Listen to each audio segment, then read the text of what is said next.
જુઓ અહીં સૌથી પહેલાં છે સરળ બંધ વક્ર. તો આમ આકૃતિ હોય, આ વક્ર વાંકી આકૃતિ છે, પણ એના બંને છેડા જ્યારે ભેગા થઈ જાય આ રીતે, તો એને સરળ બંધ વક્ર કહેવાશે. બરાબર. બીજા નંબરની આકૃતિ છે બહુકોણ. બહુકોણ કોને કહેવાય? તો સાદી અને સરળ વ્યાખ્યા એવી કે જેટલી બાજુ એટલા ખૂણા.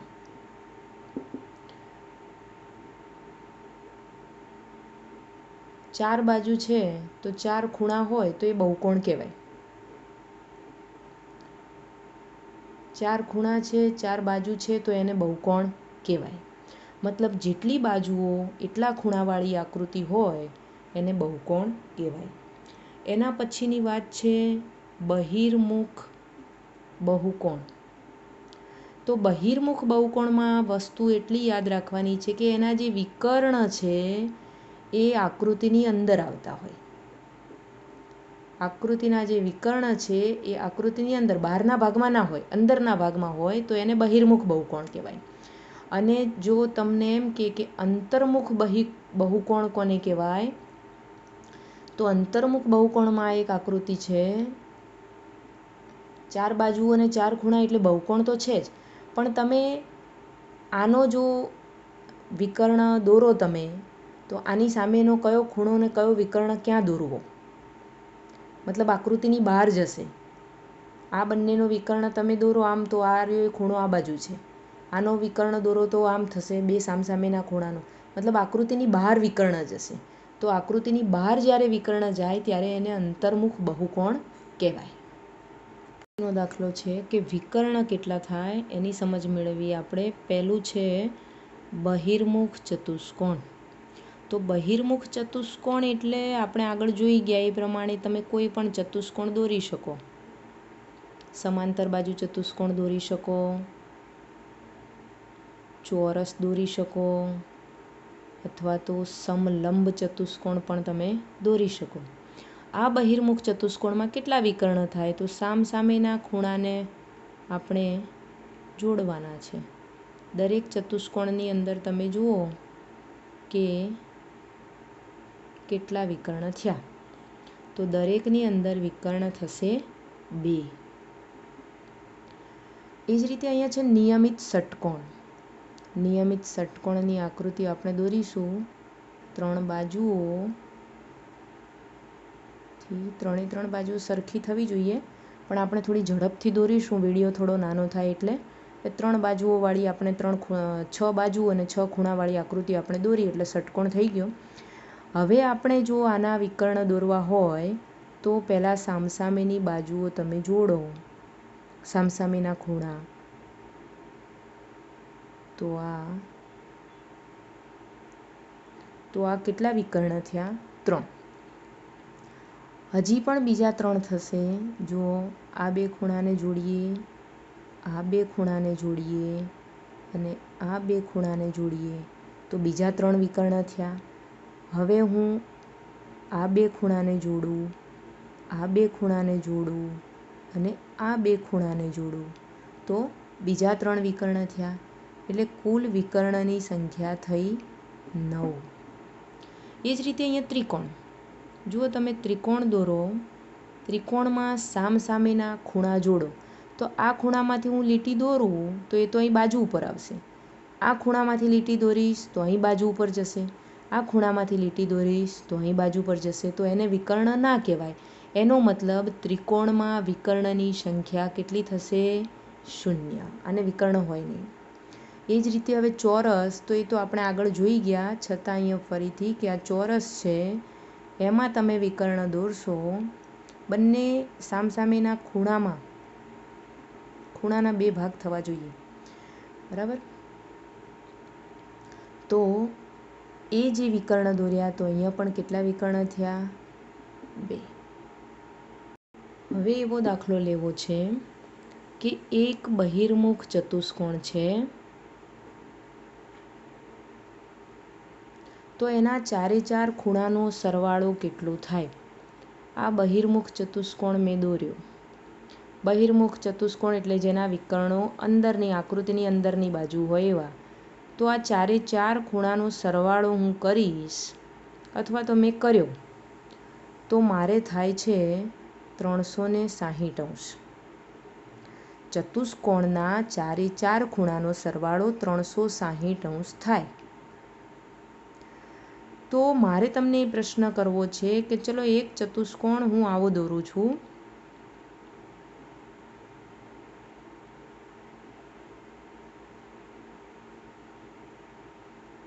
આવું ચતુષ્કોણ. આને પણ 1 2 3 અને 4 બાજુઓ છે. 1 2 3 અને 4 ખૂણા છે. એટલે આ પણ ચતુષ્કોણ જ છે. પણ આ ચતુષ્કોણ કેવો છે? અંતર્મુખ ચતુષ્કોણ. હવે આ અંતર્મુખ ચતુષ્કોણમાં તમારે એ નક્કી કરવાનું છે કે આ ચાર ખૂણાનો સરવાળો કેટલો થાય. તો શું 360° થાય? તો હા, 360° થાય. પણ તમે જાતે આવી આકૃતિ દોરો અને ખૂણા માપો. મારે તો થાય છે, તમારે થાય કે કેમ? તમારે માપવાનું. એ આકૃતિ આપી એ સમજ્યા. હવે અહીંયા દાખલા તરીકે તમને એમ કહે છે કે 7 બાજુ ધરાવતી આકૃતિ હોય, બહુકોણ હોય, તો એના ખૂણાના માપ શોધવા હોય તો તમે શું કરી શકો? તો 7 - 2 ગુણ્યા 180°. 7માંથી 2 જાય તો 5 ગુણ્યા 180°. એટલે 5 ગુણ્યા 180 કરીએ તો 18 × 5 = 90 અને આ 0 એટલે 900° થાય. એ જ રીતે જો તમારી પાસે 8 બાજુ ધરાવતો બહુકોણ હોય અને એના ખૂણાના માપ શોધવા હોય તો 8 - 2 ગુણ્યા 180°. 8માંથી 2 જાય તો 6 ગુણ્યા 180°.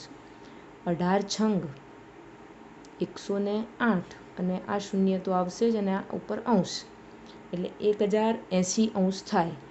એ જ રીતે તમને કીધું છે કે જો 10 બાજુ હોય, મતલબ કે 10 બાજુઓ ધરાવતો બહુકોણ હોય તો એના ખૂણાના માપ શોધવા હોય તો 10 - 2 કરવાના ગુણ્યા 180. 10માંથી 2 જાય તો 8 ગુણ્યા 180. 18 × 8 = 144 અને આ 0 તો આપણે એમને મૂકીશું. ગુણાકાર કરવાનો. આ હું શોર્ટમાં બતાવું છું, વિડીયો ઝડપી પતે એટલા માટે. એના પછી તમને આપ્યો છે કે n બાજુઓ ધરાવતો બહુકોણ હોય. n બાજુ એટલે કોઈ પણ x y z, તમે કોઈ પણ સંખ્યા હોય, જે સંખ્યા હોય એમાંથી તમારે 2 બાદ કરવાના અને ગુણ્યા 180°. આવું થાય આનું માપ. પછી આગળ તો હવે n બરાબર તમને જેટલી બાજુઓ આપેલી હોય એ મૂકીને દાખલો ગણવાનો થાય. એટલે આનો જવાબ આ રહેશે. ઓકે. એના પછીની વાતમાં એવું લેવું છે કે નિયમિત બહુકોણ કોને કહેવાય? તો જેમાં બાજુઓ અને ખૂણા બંનેની સંખ્યા સરખી હોય. મતલબ કે 3 બાજુઓ હોય તો 3 ખૂણા, 4 બાજુઓ હોય તો 4 ખૂણા, 5 બાજુ હોય તો 5 ખૂણા. આવી રીતે જે આકૃતિ બને એને આપણે નિયમિત બહુકોણ કહીશું. એમાં દાખલા તરીકે અહીંયા મારે 3 બાજુ સરખી, 3 બાજુઓવાળો નિયમિત બહુકોણ બતાવવો હોય તો ત્રણેય બાજુઓ સરખી અને ત્રણેય ખૂણા પણ સરખા. એનો મતલબ એમ થાય કે સમબાજુ ત્રિકોણ. અહીંયા બાજુઓ અને ખૂણાની સંખ્યા સરખી પણ બાજુ અને ખૂણાના માપ પણ સરખા. નંબર 2, 4 બાજુઓ, તો આ 4 બાજુઓ અને આ 4 ખૂણા. મતલબ કે પછી છે 6 બાજુઓ, તો હું ષટકોણ દોરીશ જેમાં 1 2 3 4 5 6 ખૂણા, 1 2 3 4 5 6 બાજુ, આવી આકૃતિ. પંચકોણ કીધું હોય તો 5 ખૂણા અને 5 બાજુવાળી આકૃતિ. બરાબર. તો આને આપણે નિયમિત બહુકોણ કહીશું. આકૃતિઓમાં આપણે ખૂણાના માપ શોધવા છે. આ ચતુષ્કોણ છે, 4 બાજુ અને 4 ખૂણાથી બંધ આકૃતિ. આ ખૂણાનું માપ 130 છે, આ ખૂણાનું માપ 120 છે, આ ખૂણાનું માપ 50 છે અને આ ખૂણાનું માપ x એટલે કે આપણે શોધવાનું છે. 3 ખૂણાના માપ આપેલા છે, ચોથા ખૂણાનું શોધવાનું છે. આપણને ખબર છે કે ચતુષ્કોણના 4 ખૂણાનો સરવાળો 360 થાય. તો પહેલાં આપણે આ 3 ખૂણાનો સરવાળો કરીશું. 50 વત્તા 130 વત્તા 120. કેટલા થશે? 130 ને 50, 180 અને 120 એટલે 300. તો 3 ખૂણાનો સરવાળો બરાબર 300. તો ચોથા ખૂણાનું માપ શું થાય?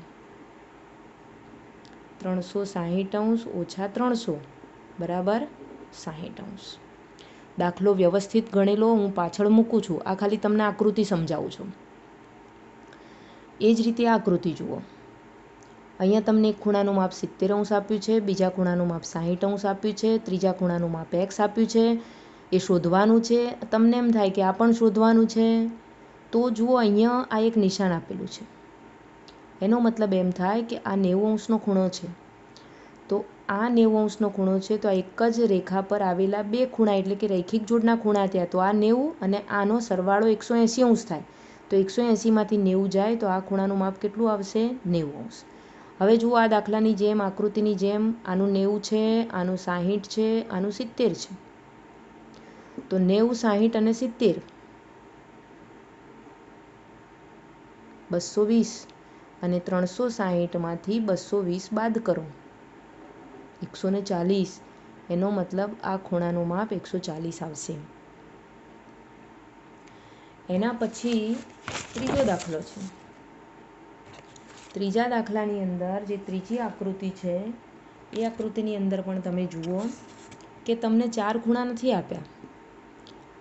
1 2 3 4 ને 5 ખૂણા છે અને આ છઠ્ઠો અને 7મો. તો અહીંયા આપણે ચતુષ્કોણવાળો નિયમ લાગુ નહીં પડે. તો આપણે અહીંયા વચ્ચેથી આના 2 ભાગ કરી દઈશું.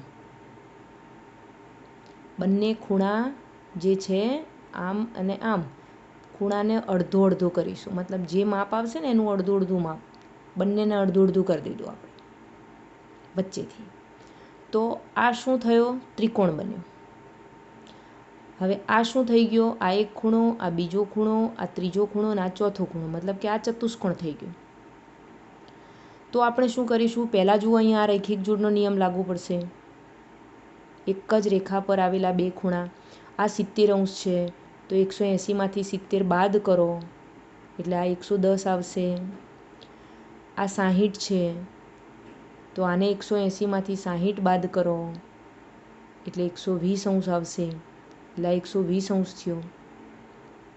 હવે આ 110 છે, આ 120 છે. એ જ રીતે અહીંયા ઉપર ત્રિકોણ છે, એ ત્રિકોણના 3 ખૂણા થયા. ત્રિકોણના 3 ખૂણાનો સરવાળો 180° થાય. તો અહીંયા આ ખૂણો અને આ ખૂણો બે સરખા છે. મતલબ કે 180માંથી આપણે પહેલાં 30 બાદ કરીશું એટલે 150° રહેશે. આ બેનું માપ 150 છે ને બંને સરખા છે એટલે કે 150 ભાગ્યા 2 કરીશું એટલે 75 આવશે. એટલે આ 75, આ 75. અહીંયા તમે આ 110 છે, આ 120 છે. આ ચતુષ્કોણ છે તો 110 અને 120નો પહેલાં સરવાળો કરો, 230 આવ્યા. 360માંથી 230ને બાદ કરો, 130 આવ્યા. આ બે ખૂણાનું માપ 130 છે, 130 ભાગ્યા 2 કરો એટલે 65 આવશે. એનો મતલબ એમ કે અહીંયા 65, અહીંયા પણ 65. તમારે જે ખૂણાનું માપ શોધવાનું છે એ ખૂણા, અહીં ઉપરનો ભાગ 75 આવ્યો, નીચેનો ભાગ 65 આવ્યો. ઉપરનો ભાગ 75 આવ્યો, નીચેનો ભાગ 65 આવ્યો. પણ હવે આખો તમારે જે આકૃતિ છે એમાં આમ તમે ભાગ પાડ્યા હતા તો અહીં 75 આવ્યું, અહીં 65 આવ્યું, પણ તમારે તો આખો ખૂણો શોધવાનો છે. તો 75 વત્તા 65 140, તો આ બાજુ પણ 140, તો આનો જવાબ આવશે 140. ઓકે. એના પછીની આકૃતિ છે આ રહીએ 1 2 3 4 5 બાજુઓ, 1 2 3 4 5 ખૂણા. આપણને ખબર છે, હમણાં જ આપણે બહુકોણનું સૂત્ર લખ્યું હતું કે જેટલી બાજુઓ હોય એમાંથી 2 બાજુ બાદ કરવાની ગુણ્યા 180 અંશ કરવાના. 5માંથી 2 જાય તો 3 ગુણ્યા 180 બરાબર 18 તરી 54, 540 અંશ. મતલબ કે આ બધા જ ખૂણાનો સરવાળો 540 અંશ આવ્યો. હવે આપણે એક ખૂણાનું માપ શોધવાનું છે, તો 500 x બરાબર 540 ભાગ્યા 5 કરો, બંનેનો ભાગાકાર કરશો એટલે 108 અંશ આવશે. આ રીતે આપણે ખૂણાના માપ શોધીશું. હવે જુઓ, એક આકૃતિ આવી છે. આમાં અહીંયા 90 અંશ છે, અહીંયા 30 અંશનો ખૂણો છે, અહીંયા માપ આપેલું નથી. તો અહીંયા રૈખિક જોડનો નિયમ પહેલાં તો જોઈ લો કે આ એક જ રેખા ઉપર આવેલા બે ખૂણા, આ અને આ, રૈખિક જોડના ખૂણાનો સરવાળો 180 અંશ થાય. આ 30 અંશ છે, તો ઝેડ કેટલો થશે? 180 અંશ ઓછા 30 અંશ. 180માંથી 30 તમે બાદ કરો તો 150. એનો મતલબ એમ કે આ 150 અંશ. હવે આ 90 છે, એની બાજુનો રૈખિક જોડનો ખૂણો શોધવો હોય x, તો એને પણ 180માંથી 90 બાદ કરો એટલે આવશે 90 અંશ. અહીંયા y છે, તમને એમ થાય કે અહીંયા તો અંદર નથી, તો પછી આપણે આ કેવી રીતે શોધી શકીએ? તો અહીંયા 30 અંશ છે, અહીંયા 90 અંશ છે, તો ત્રિકોણના 3 ખૂણાનો સરવાળો કેટલો થાય? 180. ત્રિકોણના 3 ખૂણાનો સરવાળો બરાબર 180. આ 90 વત્તા 30 વત્તા આપણે શોધવાનો છે, હે ને? એને કોઈ પણ નામ આપી દો, b બરાબર 180. 9 3 12, 120 વત્તા b બરાબર 180. તો b બરાબર કેટલા થાય? આ 180 અંશ ઓછા 120 અંશ. 180માંથી 20 જાય તો 60 અંશ. એનો મતલબ એમ કે અંદરનો ખૂણો 60 અંશ આવે. હવે આ 60 છે, તો y કેટલો થાય? તો 180 અંશમાંથી 60 અંશ બાદ કરવાના એટલે કેટલો જવાબ આવ્યો? 120 અંશ. હવે તમને એમ કે x વત્તા y વત્તા z કેટલા થાય? તો xનું માપ આપણે કેટલું શોધ્યું? 90. yનું માપ કેટલું આવ્યું આપણી પાસે? 120. અને zનું માપ કેટલું આવ્યું આપણી પાસે? 150. આ ત્રણેયનો સરવાળો કરો તો 0 નું 0, 5 ને 2 7, 7 ને 9 17નો સાતડો નહીં, 9 ને 2 11 ને 5 16, 16નો છગડો, વધી 1, 1 ને 1 2 ને 1 3.